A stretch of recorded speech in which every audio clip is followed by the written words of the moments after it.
Hello and welcome. I'm so glad you're here. First, let me start with what this talk is and what it isn't. This is a presentation about amending the Constitution to better serve the people of the United States. This talk can't save your soul, nor can it address why people are sometimes truly evil. You were invited here tonight because you are clever, ambitious, and you and I have something in common. We care about politics. For political animals like ourselves, it is easy to get carried away. I am so passionate about this topic that sometimes I would say, this would change everything. By that, I don't mean that it would fix the problems in our hearts or fill a billion hungry bellies in the world, but that it will have many ripples, that it will be significant everywhere because we are all connected. I hope my friends on the right will find here a return to our roots, a preservation of the best of our past, because we have seriously gotten off track. I hope my friends on the left will find a movement, a mighty engine for meaningful change. With that understood, let's begin. I want you to think about the founders and framers of the United States. From what you already know of them, you have formed opinions. I want you to grade them on a scale of 1 to 10 on your handout. 1 being horrible, 10 being excellent. Go ahead.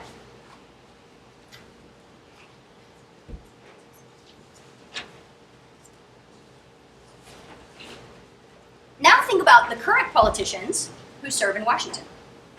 Rate them on a scale of 1 to 10. Who rated them higher than the founders? Anyone? No.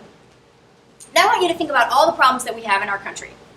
I want you to pick 1 or 2 or 3, write them down. Now, some problems are outside or beyond the scope of government entirely. Government can't save us from ourselves. But we're here looking at problems that currently have a political element. We're going to categorize those problems into 2 types: issues and mechanisms. So, call out an issue that's on your mind, or a mechanism that you'd like to see changed.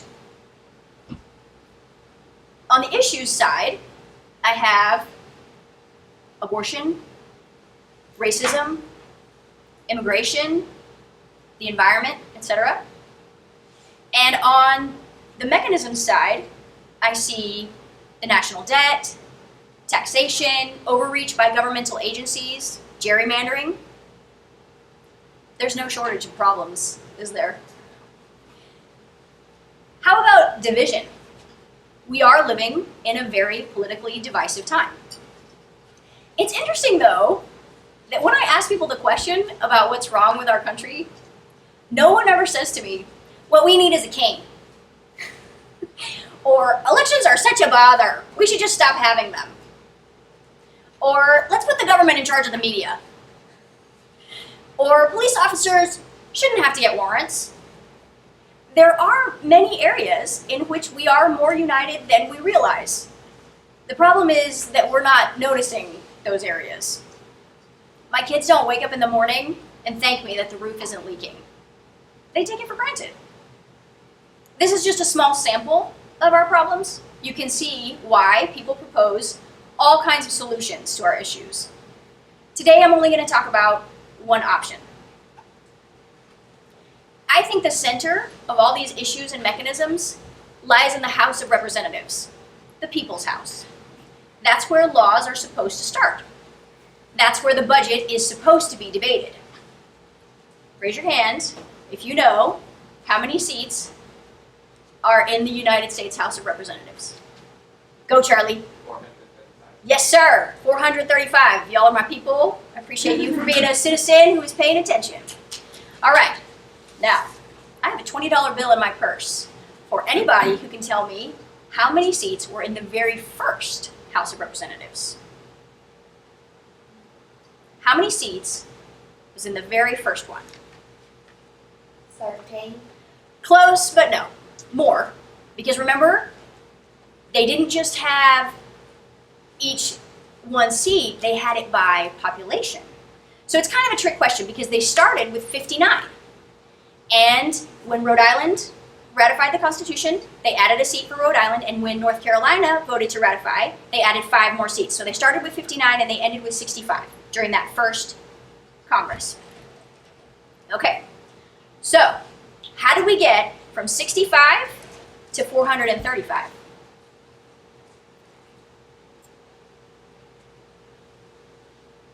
Population. Yes, our population grew. Very good. As states were added and as the population grew, we grew our house to match our population. More people, more needs, more government, doing proper government jobs within a structure that made sense. Not just any government, not politicians' pet projects, government accountable to voters, to specific constituencies. Okay, when the Constitution was written, most of the states said, we like what we see here. We're happy with this idea of dividing power between 3 branches, checks and balances. Yes, but we also need to know how we're going to keep this government from getting out of hand. We want government itself to have to submit to the rule of law. So they proposed amendments. Does anyone know how many amendments they proposed? 10 is what we usually think, but there were actually 2 others. That's how many were adopted, and that's what became our Bill of Rights, numbers 3 through 12. The first 2 weren't officially ratified by all the states, only some of them. It was actually numbers 3 through 12 that we have now. Now let's talk about the 2 that didn't get fully ratified. The second one was how Congress would adjust their pay. The story I'm about to tell you felt like a lightning strike in my brain when I heard it. In 1982, a young man, a college student named Gregory Watson, got a bad grade on a research paper about that congressional pay amendment. He had worked hard, and he was mad about that bad grade. In his anger, he decided to get that amendment ratified. He knew we still needed it because Congress had just voted themselves a unique taxpayer status that meant they wouldn't have to pay taxes. And people were angry about it. In fact, when Mr. Watson started writing letters begging, cajoling, and bothering state legislatures all over the country to consider this amendment, some of them ratified it as a protest, not because they had any hope of it actually becoming part of the Constitution. Slowly, over the next decade, Mr. Watson, acting alone and with letters as his weapon of choice, state by state, legislature after legislature, got that 27th Amendment passed. It became part of the Constitution in 1992, just as the framers originally intended in 1789. Now we come to the key, the very first amendment ever proposed. George Washington cared so much about this issue that he broke his silence of 2 years chairing the committees to argue for it. You have a copy there in front of you. It says that Congress will grow and keep growing as long as the people of the United States keep growing. How many citizens is every representative of the House trying to represent? 100. No. 750,000 people. Does anyone think that supersized districts are really working for us? Are things getting done? Are the right things getting done? How can any legislator spare even 5 minutes to speak with even a tiny fraction of those people he or she is supposed to represent? Now, the representatives are not the enemy. No matter what they say about baseball, complaining about bad governance is our real national pastime. Yes, representatives have a lot of power. Also, they are under a tremendous amount of pressure. They're trying to do 15 people's jobs. No wonder we're in this mess. No wonder they're delegating their legislative authority to agencies. Fun fact, on average, they hire 14 full-time staffers. The current limit is 18, plus 4 part-time. Most people don't want to trade places with any of the representatives. And most of them went to Washington because they genuinely believed in their opportunity to make a difference. In fact, although they may resist this change at first, they will benefit as well. We know that they can't hear us right now. We also complain about lobbyists. Lobbyists are essentially vote packagers. Organizations like the NRA, the NAACP, NOW, and AARP are ways that citizens can give dollars and make our voices heard on causes that matter to us. The problem is that more dollars equal a bigger voice. Now let's do some math. 331 million Americans, according to the census data just released. 50,000 per district, as the founders originally intended. How many representatives would it take to actually address the issues of our current population? 6,620. Yes, I realize that's more than 10 times the number we have now. I'll start with just 3 or 4 questions that immediately come to mind. Where would they meet? A soccer stadium? My mom taught me to be grateful. This global pandemic and the economic shutdown have been so sad and surreal. But here is one unexpected gift. We now know that meeting virtually is quite possible. All of us, even our government, all the way to the Supreme Court, have had to learn how to do it. Also, they don't usually do a lot of work with all 435 of them together right now anyway.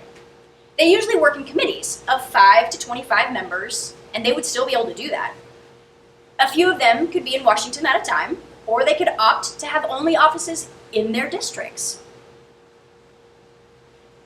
How would we pay for this? Right now, Congress members have large staffs and huge budgets. How could we pay for thousands more? It's actually difficult to pin down exactly what we're paying our representatives. Their salary is public knowledge, $174,000 per year. I was also able to find their personnel allowance, at least in 2016. $1,268,520 each year. What is difficult to find out is their other compensations. Healthcare coverage, travel expenses, housing allowances, memberships to exclusive clubs, and so on. I've done a little research here, but more is needed. But just for those 2 parts of their compensation, the total expense per year is $627 billion plus. They could keep their personal salaries. We don't expect them to work for free.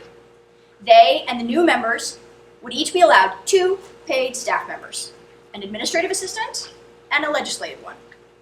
That would be plenty if they only have to represent 50,000 people. I can tell you exactly what that will cost.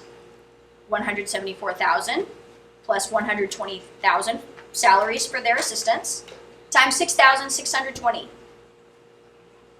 There it is. 1.94628, slightly less than $2 billion. That's a lot of money, I get it. But as a fraction of the discretionary federal budget, it's actually 1/37th. This pie chart, that little slice right there, is supposed to be blue, but it's not even big enough to turn the color that it's supposed to be. I had to get a whole different graph. I had to make a different graph to show this is what it would cost as a fraction of the more modest and targeted version of the $480 billion infrastructure bill currently being proposed. Those 2 little blue squares. Okay, another question. How would they get anything done? How could they even all meet each other and build trusting relationships? Well, frankly, I don't want them getting too chummy with each other. But anyone who has ever lived in a town with a population under 10,000 knows that you can't hardly sneeze without everybody knowing you got a cold. Walmart has over 11,000 stores all over the world and more than 2 million employees. They manage their people. What does it say about how little we trust Congress that we think they can't manage Walmart-level logistics? There are churches bigger than this. they manage. What are the short-term and longer-term consequences? The immediate consequences would be a little chaotic for lobbyists, at least a little bit. First, a nationwide redistricting would be triggered. State legislatures would be in charge of that process, just as they are every 10 years after the census, like right now. They would be the ones who would be approving this amendment anyway, so each state legislature could prepare plans to draw the new district lines as soon as they pass the original First Amendment. Some of the state reps might subsequently run for the U.S. House, and they would probably do a great job. They have experience in legislation and negotiation, and they know their people. It would be a great opportunity to fix some of the worst gerrymandered districts and to ensure that some minority communities get more adequate representation. Just for an example, California would go from about 53 to about 787 delegates. Texas would go from 38 to 583, and Wyoming would go from 1 to about 11. If there are other questions on your mind, I'll take them at the end. I want you to watch out for counterfeits of this proposal. For example, the Wyoming rule would add about 100 members to the House, but actually dilute power away from smaller states to the more populous ones. As much as I love being from Texas, the balance of power between smaller states and larger ones is important. And the Wyoming rule is just a proposal. I have no idea how many states would have to ratify it for it to become law. The original First Amendment was proposed by the framers and has already been ratified by 11 states, which means we need 27 more states to ratify it before it becomes part of the Constitution. Let's talk anger and apathy. Maybe you've already noticed. Most people are not like us, fascinated by the workings of our government. Most people swing back and forth between anger and apathy. When I was a child, I was somewhat sheltered from the ugly parts of humanity. As I grew up and I learned about how broken we are, I got angry. I want you to think back to when you first learned about slavery. You were angry, and rightly so. We should be angry when things are wrong. Think about walking into a messy room. You see things that could have been taken care of hours or days ago, and instead, they've piled up and accumulated. You might get angry. You might just close the door and walk away. You might sit down on the floor in the middle and whine. I've had all those reactions. But I've learned something about the angry reaction. I can waste that anger stomping around, sulking, or yelling, or I can use the energy to make a difference. When we look around at our country, there are many issues that need work. So many that it's like walking into a messy room. It's overwhelming. Some of us are angry. Some of us are in denial, and some of us are grieving. All of these reactions are normal, given what we're dealing with. But at some point, we're going to have to deal with the mess. It's not going away on its own. Some of the anger that we feel has boiled over into destruction. In the past, all over the world, all through history, when people feel that they have no recourse, that injustice is entrenched, they have risen up. They have taken up arms to defend themselves and their children. This has led to the French Revolution, the Arab Spring, and riots here, over and over. We have in our hands a better way. All we have to do is ratify it. If you're convinced there's something you can do today that will make a difference, you can write the name of your representative on this letter, sign your name, and put it in the mail. 5 minutes and 55 cents. To be clear, I'm talking about your state representative in your state capital. It takes time to think all this through, to get answers to your own questions. After you fact check everything I'm telling you and conduct your own research and do your own thinking on this idea, if you feel like doing more, there are other things you can do. You can send a letter to another representative in another state. You can share this talk with a friend. Are letters and speeches really so powerful? Think about birthday cards from grandparents, emails from coworkers, and messages from far away that make you feel close to someone you love.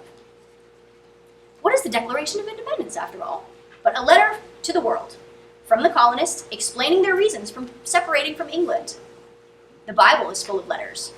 I still have a letter that was written to me 23 years ago by a state representative encouraging me to choose my college experience wisely. It's just writing on a page, but it changed my life. We're looking for the 12th state to ratify. We're calling for brave men and women who serve in their state legislatures to stand up and bring this amendment to the floor. In 1983, with the 27th Amendment, it was Maine. Even before Watson started writing his letters, some brave souls in Wyoming had passed it as well. Maybe enough people in Idaho, Missouri, or one of the Dakotas will write to their state reps and bring this amendment back to the floor, just like they did in the 80s and 90s. When one more state ratifies this amendment, it will be big news. News that people will notice. If a chain reaction begins, who knows? Maybe the founders' work could be finished. Researching this issue has been a multi-year project for me. I'm still learning every month, every week, something new about this issue. I'm sure there are things that I've overlooked or not communicated clearly. Next week, I'll probably learn something new that I wish I could have put into this talk. But for now, this is enough. I have a dream. I dream that someday, your grown-up child will be in the grocery store and they'll bump into their representative, a former teacher, entrepreneur, or fashion designer. They'll say, "Howdy, how are you? How's your family? I need to talk to you about something that is bothering me." And the representative will say, "Of course, please call my office to schedule an appointment for this month." Because they'll finally be able to do their job because it will be the right size. Thank you for listening.